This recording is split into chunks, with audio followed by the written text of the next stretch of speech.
বন অরণ্যানী মানব সভ্যতার প্রতিবন্ধক নয়, মানব সভ্যতার অগ্রগতির দ্বার মুক্ত করেছে অরণ্য। তার স্নেহশীতল স্নিগ্ধ ছায়া, কোমল স্নেহাঙ্ক, উদার প্রশান্ত পরিবেশ, প্রাণজ শ্যামলতা মানুষকে দিয়েছে আদি আশ্রয়, দিয়েছে বিচরণ ক্ষেত্র, দিয়েছে ফল মূল। ভারতের বৈদিক সভ্যতা ছিল অরণ্য কেন্দ্রিক। রামায়ণ মহাভারতের কাহিনীর অর্ধাংশ জুড়ে রয়েছে বন কেন্দ্রিক নানা ঘটনা। কিন্তু বিগত কয়েক দশকে যথেচ্ছাচারে বনভূমিকে ধ্বংস করেছে মানুষ, একমাত্র নিজের লোভ লালসার তাড়নায়। উত্তরাখণ্ডের বিভিন্ন বিপর্যয় আমাদের চোখে আঙুল দিয়ে দেখিয়ে দিয়েছে যে এই বৃক্ষচ্ছেদনের পরিণাম কি ভয়াবহ রূপ ধারণ করতে পারে। তাই আর কালবিক্ষেপ নয়, প্রয়োজন বৃক্ষরোপণ। বৃক্ষরোপণের কার্যক্রমই বন মহোৎসব নামে পরিচিত। 1950 সালে শুরু হয় বন মহোৎসব। প্রতি বছর ঘটা করে জুলাই মাসের প্রথম সপ্তাহব্যাপী কাল সরকারি ও বেসরকারিভাবে বৃক্ষরোপণ করে সারা ভারতবর্ষ জুড়ে এই উৎসব উদযাপিত হয়। কিন্তু সেই চারাগাছ পরিচর্যায় পরবর্তীতে নজরদারি প্রায় হয় না বললেই চলে। ফলে যে তিমিরে আমরা ছিলাম, সেই তিমিরে বলা ভালো আরও তিমিরতর অবস্থায় নিমজ্জিত হই আমরা। নগর জীবনের দূষিত পরিবেশ মানুষকে আজ বড় বেশি স্মরণ করিয়ে দেয় আরণ্যক সভ্যতার উদার প্রশান্ত জীবনের কথা। কিন্তু নগর জীবনকে ত্যাগ করে অরণ্যে ফিরে যাওয়া তো আজ অসম্ভব। তবে অরণ্যের পুণ্য ছায়ার স্পর্শ কিন্তু আমরা পেতে পারি আমাদের ঐকান্তিক আগ্রহে। ঘরের আঙিনায়, চলার পথের ধারে, পার্কে, হাটবাজারের উপকণ্ঠে আমরা যদি গাছ লাগাই এবং আমাদের স্নেহ পরিচর্যায় সেই অরণ্যানী ফুল ফল পত্র শোভায় সজ্জিত হয়ে আমাদেরই প্রাণের আরাম দেবে। অরণ্যই বন্ধু হয়ে আমাদের দেবে প্রাণজ বায়ু, পরম শান্তি ও আর্থিক সমৃদ্ধি।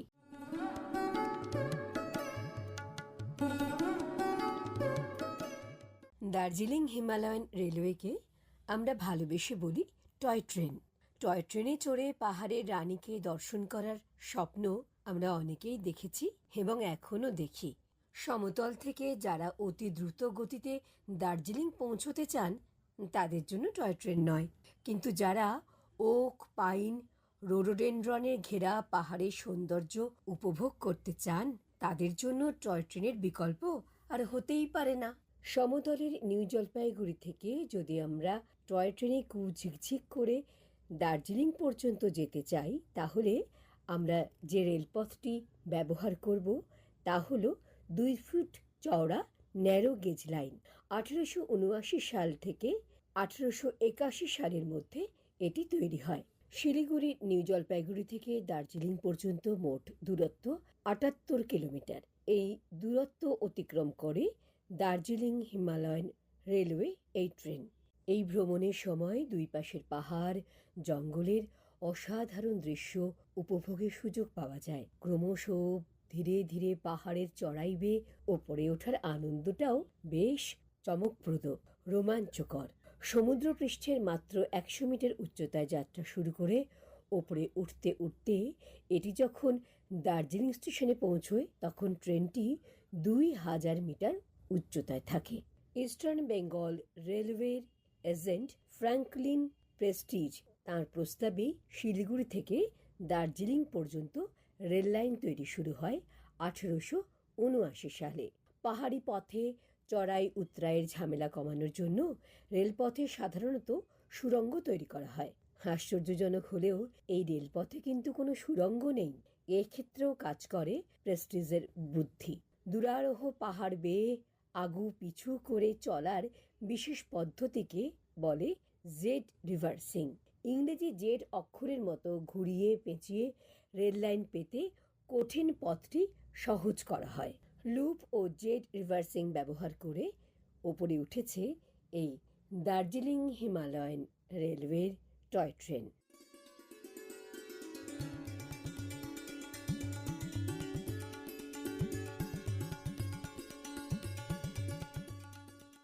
জুলাই মাসে প্রত্যুষার বিষয় ভাবনায় রয়েছে জীবন মানে পদ্ম পাতায় জল। বিষয়টিকে নিয়ে আপনাদের কার কি ভাবনা দেখে নেওয়া যাক। লিখছেন প্রদীপ বাগচি, 60 কলেজ স্ট্রিট, কৃষ্ণনগর, নদিয়া থেকে। লিখছেন পত্রমিতা প্রত্যুষা। মরণের ভিতর দিয়ে নতুনকে আলোর বৃত্তে প্রকাশ করার নামই জীবন। জীবন যাপন এক দীর্ঘ তপস্যা। শৈশব থেকে কৈশোরে, কৈশোর থেকে যৌবনে, যৌবন থেকে প্রৌঢ়ত্বে, সবশেষে অমৃত লোকে। যে তপস্যায় রত্নাকর দস্যু থেকে বাল্মীকি হয়ে ওঠেন, যে তপস্যায় আলিপুর বোমার মামলায় অভিযুক্ত বিপ্লবী ঋষি অরবিন্দ হয়ে ওঠেন, যে তপস্যায় নিরক্ষর গদাধর শ্রী শ্রী রামকৃষ্ণ পরমহংস হয়ে ওঠেন, যে তপস্যায় সিমলে পাড়ার নরেন হয়ে ওঠেন বিশ্ববন্দিত বিবেকানন্দ। জীবন সেই রকম এক আলোর পথে, ভূমার পথে অনন্ত যাত্রা। প্রত্যুষা, বিশ্বাস করো, জীবন মানে পদ্ম পাতায় জল নয়। জীবন এক বিরাট সম্ভাবনার বীজ, বিশাল ও বিপুল কর্মযজ্ঞের অফুরন্ত ভাণ্ডার, মহান ও মহত্তর সৃজনের হিরণময় খনি, শূন্যকে পূর্ণে রূপান্তরের জাদুকাঠি হল জীবন। Valmiki, Homer, Shakespeare, Rammohan, Rabindranath, Florence Nightingale, Mother Teresa, জীবনের চিরন্তন বৈভব। অন্ধকার আছে বলেই তো আলোর এত কদর, দুঃখ আছে বলেই সুখের অনুভূতি ভালো লাগে, মৃত্যু আছে বলেই না জীবন এত অমৃত পিয়াসী। হঠাৎ মেঘের আড়ালে সূর্য ঢাকা পড়েছে বলে যে অন্ধকারের সৃষ্টি হয়েছে, সেটাকেই যদি সত্য বলে মেনে নিই, তাহলে প্রত্যুষের আলো ফুটাকে কি মিথ্যে বলবো? জীবন ক্ষণিকের অতিথি নয়, জীবন দিবারাত্রির কাব্য। জীবন নদীর পথ আঁকা বাঁকা, সেই পথ চলাতেই আনন্দ। পিকাসোর রং, তানসেনের টান, মোজার্টের সুর আর সুধাচন্দ্রনের নূপুর ছন্দে ভরা আমাদের জীবনের সোনার তরী।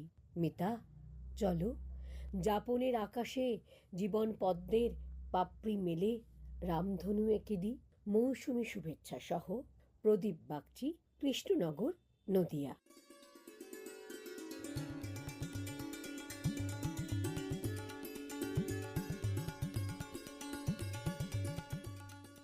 লিখছেন উত্তম দালাল, খরসরাই, বেগমপুর, হুগলি থেকে।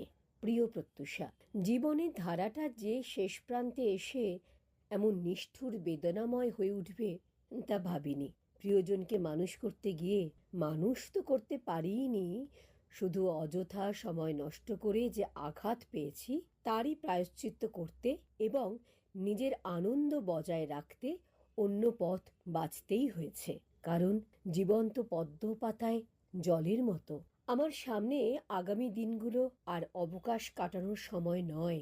ভারতবর্ষের সেবা করা মানে লক্ষ লক্ষ নিপীড়িত মানুষের সেবা করা, তাদের দারিদ্র্য, অজ্ঞানতা, মারণ রোগ ও পারস্পরিক বৈষম্য দূর করতে নিরন্তর লড়াই করা আমার কাজ।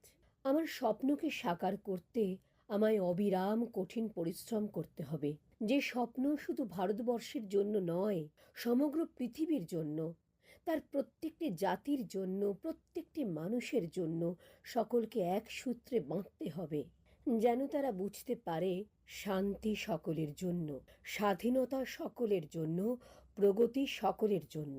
আজকের বিশৃঙ্খল অবস্থায় একটা অনিশ্চিত আশঙ্কা থেকে মুক্ত হতে আমি শপথ নিয়েছি।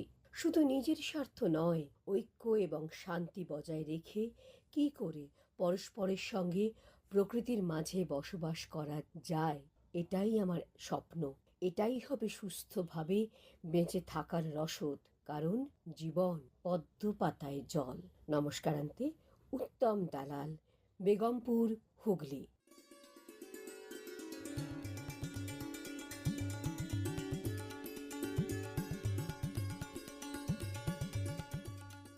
আজকের শেষ ভাবনা লিখে পাঠিয়েছেন অমিয় আদব, গ্রাম ও ডাকঘর, চিলাডাঙ্গি, হুগলি থেকে।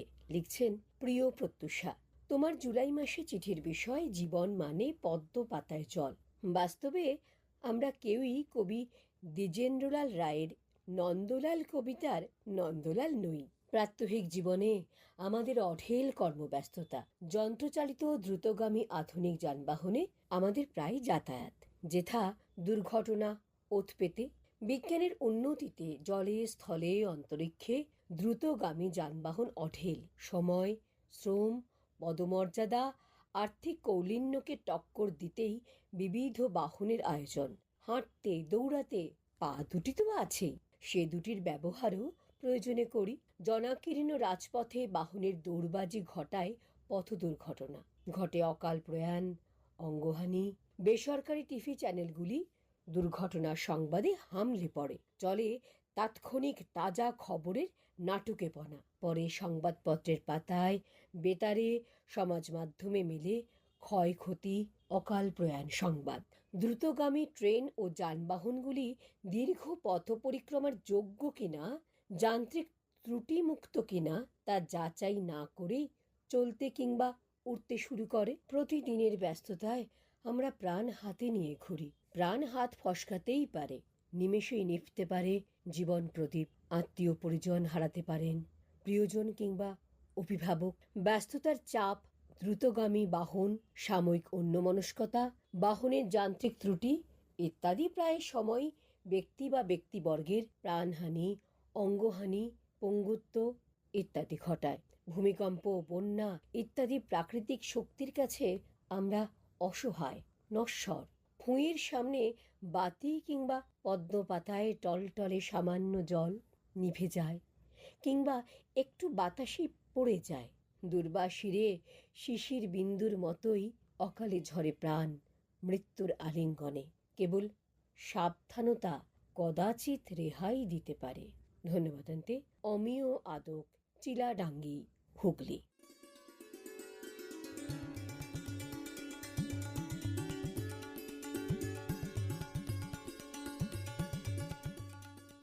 জুন মাসে প্রত্যুষার বিষয় ভাবনায় ছিল বিপন্ন পরিবেশ, বিপন্ন ভবিষ্যৎ। এই বিষয়টিকে নিয়ে শ্রেষ্ঠত্বের জন্য মনোনীত হয়েছেন শিলিগুড়ির সূর্যসেন কলোনির সমিত বিশ্বাস। সমিতবাবু, আপনাকে আমাদের আকাশবাণী শিলিগুড়ির দপ্তরে আগামীকাল অর্থাৎ ৪ঠা জুলাই বেলা ১২টার মধ্যে আসবার জন্য অনুরোধ জানানো হচ্ছে। আমরা উন্মুখ হয়ে আছি আপনার সঙ্গে আলাপচারিতার জন্য। জুন মাসে প্রত্যুষার শ্রেষ্ঠ পত্রলেখক মনোনীত হয়েছেন সমিত বিশ্বাস, সূর্যসেন কলোনি, শিলিগুড়ি।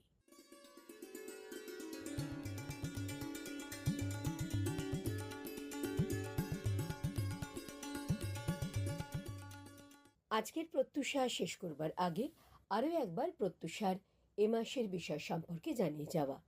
জুলাই মাসে প্রত্যুষার বিষয় ভাবনায় রয়েছে জীবন মানে পদ্ম পাতায় জল। বিষয়টিকে নিয়ে আপনার ভাবনাকে লিখে পাঠান প্রত্যুষার দপ্তরে। প্রত্যুষাকে আজ এখানে বিদায় দিন। প্রত্যুষা আবার আগামী আষাঢ় প্রত্যুষে। নমস্কার।